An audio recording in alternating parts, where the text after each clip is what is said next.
Hey guys, welcome to Study Wall. Bharat के साथ चल रहे सीमा विवाद के बीच में ही अब चीन जापान की तरफ बढ़ रहा है। अपनी विस्तारवादी नीति के चलते चीन हर जगह से मात खा रहा है। भारत के साथ चल रहे लद्दाख के सीमा विवाद के बीच में जब चीन जापान की तरफ बढ़ा तो वहां से भी उसे भागना पड़ा। दरअसल चीन का एक पनडुब्बी जापान की सीमा में घुस गया था, लेकिन जापान की नेवी ने उसे दूर खदेड़ दिया। भारत के साथ चल रहे सीमा विवाद के बीच अब पूर्व चीन सागर में चीन जापान के साथ द्वीपों को लेकर उलझा हुआ है। लेकिन जापान ने भी चीन को करारा जवाब दिया है और कहा कि चीन की पश्चिमी समुद्र क्षेत्र में किसी भी तरह की हरकत पर जापान करारा जवाब देगा।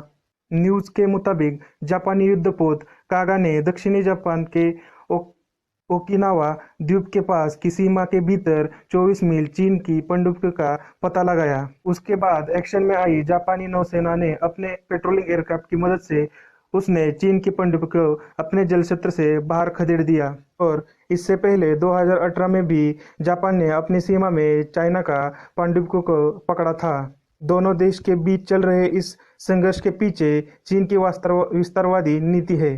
इसके तहत ही चीन ने जापान के कई द्वीपों को अपने नक्शे में शामिल कर दिया है और उनके नाम बदल दिए हैं। जापान का एक बीच जिसे वो सेनकाकू कहते हैं तो दूसरी तरफ चाइनीज उसे दियाओस बीच कहते हैं। इस बीच पर साल 1972 से जापान का कब्जा है।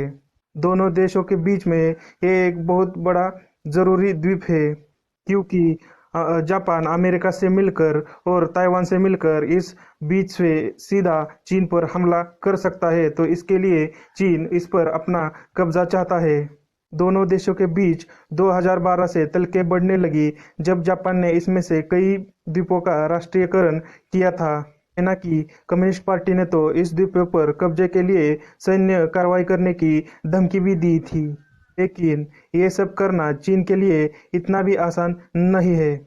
जापान के मुख्य सचिव योशिकी सोला ने इन द्वीपों को लेकर जापान का संपर्क बताया है। उन्होंने अपने बयान में कहा है, सेनकाकू बीच हमारे नियंत्रण में है और ऐतिहासिक और अंतर्राष्ट्रीय कानून की तरह से ये हमारा है।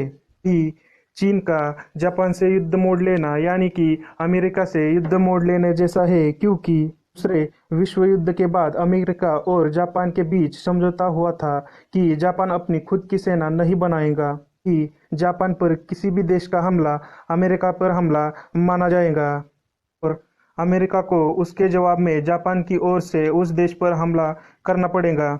इस दौरान भारत और जापान के साथ चल रहे विवाद के बीच में अमेरिका ने पहली बार 11 न्यूक्लियर कैरियर स्ट्राइक ग्रुप में से 3 को एक साथ प्रशांत महासागर में तैनात किया है। आपकी इस पर क्या राय है कि जापान, अमेरिका और भारत को मिलकर चीन पर हमला करना चाहिए? कमेंट बॉक्स में जरूर लिखिए। और आपको ये वीडियो अच्छा लगा हो तो अपने दोस्तों के साथ शेयर जरूर कीजिए और चैनल को सब्सक्राइब कीजिए ताकि मैं ऐसे ही वीडियो आपके लिए लाता रहूं।